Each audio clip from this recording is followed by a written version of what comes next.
Salutations, chers spectateurs. Vous êtes-vous déjà demandé ce qu'était un contraire ? Au premier abord, cela suscite généralement en nous un sentiment d'opposition, de désagrément, voire dans certains cas de menace. Mais doit-on vraiment restreindre le contraire à une expérience si conflictuelle ? Certains courants de pensée supposent que non, et nous proposent une approche bien différente, la complémentarité des contraires.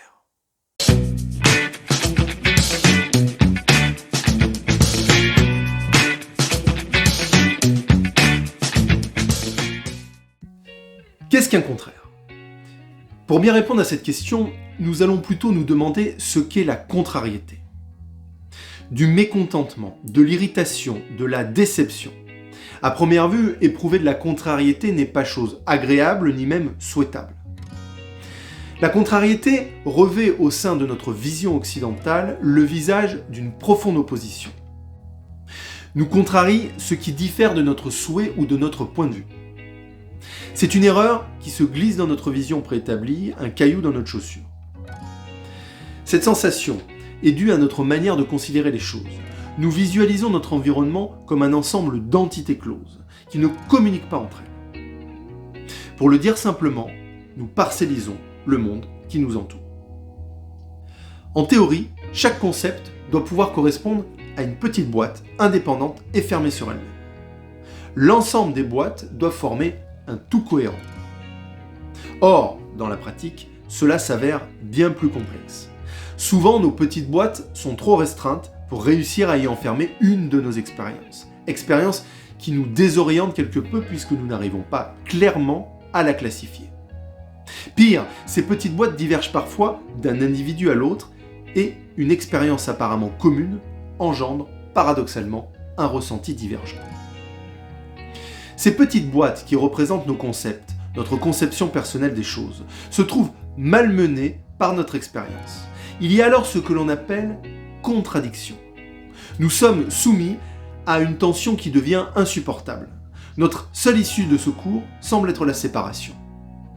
C'est ainsi que nous créons de nouvelles petites boîtes et que nous parcellisons encore un peu plus notre réalité. Nous le voyons, opposer les contraires, c'est-à-dire découper nos concepts en fonction des expériences qui les contrarient, nous donne certes un sentiment de soulagement et de clarté, mais cela nous plonge en réalité dans un processus sans fin de division du monde qui ne fait que nous désorienter un peu plus. Cependant, doit-on réduire le contraire à cette simple nature dichotomique ? Contraire vient de contrarius en latin, qui est un terme ambigu car il décrit effectivement l'opposé, mais un opposé qui est en face. L'opposition n'est donc pas une véritable répulsion, un perpétuel affrontement comme nous avons l'habitude de le penser. Il s'agirait plutôt d'une contestation, d'un désaccord, voire d'une nuance. Ce serait une position inverse, certes, mais qui viendrait contraster, mettre en relief, donner de la perspective. Alors le contraire prend un tout autre visage, il devient fondamental. C'est ce que nous enseigne Héraclite, philosophe grec du VIe siècle avant Jésus-Christ. Pour lui, la contrariété est une richesse, c'est un signe de vérité. Là où la logique classique voit une erreur à surmonter, lui voit un point de départ à toute logique, le contraire étant tout. Il est la condition à l'existence de chaque chose. Il nous dit « La plus belle harmonie naît des différences. Toutes choses naissent de la discorde. » Ou encore « Le commencement et la limite sont communs. » Que cherche-t-il à nous faire comprendre ? Tout simplement que la recherche d'une harmonie pure et absolue n'a pas de sens. S'il n'y avait que discorde, tout se désintégrerait. S'il n'y avait que concorde, il ne se passerait rien. Héraclite nous dit que tout ce qui est s'origine dans le mariage de l'harmonie et de la disharmonie. C'est ainsi que l'univers se met en mouvement. Curieusement, à la même époque, à l'autre bout du monde, cette vision paraît raisonner. Lao Tse, père du Tao, nous dit « Quand on voit les choses comme étant belles, on crée de la laideur. Quand on voit les choses comme étant bonnes, on crée le mal. » De la même manière qu'Héraclite, Lao Tse nous invite à ne pas adopter une vision radicalement dualiste, séparatiste. Chaque élément doit s'intégrer dans un grand processus unifiant. Ce qui nous paraît s'opposer se complète. Dans l'un il y a l'autre, dans l'autre il y a l'un.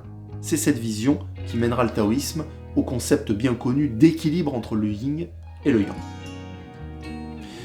Précisons enfin que, par l'opposition des contraires, c'est la recherche du simple qui prédomine.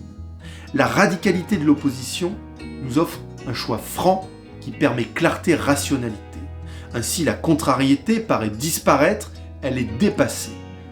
Soulagés, nous avons alors la sensation d'une vision propre, nette et harmonieuse. Mais il ne s'agit en réalité que d'une impression éphémère, car, nous l'avons dit, l'univers est malheureusement complexe. Il n'est ni clair, ni rationnel, ni radical. Il est nuancé, fait de subtilité, de contraste. Face à ce constat, il est vrai que la contrariété apparaît comme indépassable, elle nous désoriente, mais elle est surtout indispensable. C'est à partir d'elle que le monde se règle, se met en mouvement. C'est cette désorientation qui modifie l'ordre des choses, qui nous permet d'envisager des alternatives, qui nous permet simplement d'espérer. Voilà ce que nous dit Héraclite. Savourer la contrariété, c'est communier avec le monde. Alors qu'en est-il de nos petites boîtes ? Eh bien, elles nous permettent de différencier les choses. Elles ne doivent pas être séparées, indépendantes les unes des autres, mais au contraire, connectées, interdépendantes. Isoler les boîtes nous donne un esprit techniquement efficace, mais rigide. Complémentaire, elle offre à l'esprit souplesse, mesure et résilience. Finissons en évoquant un exemple troublant mais poétique de complémentarité des contraires. Il nous vient de la physique quantique, qui nous dit que chaque particule de l'univers est à la fois onde et corpuscule. Sous forme d'onde, la particule se propage et n'est que probabilité.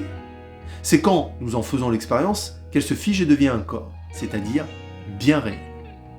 La particule est alors à la fois doute et certitude. Cela nous amène d'une certaine manière à nous interroger sur notre propre nature.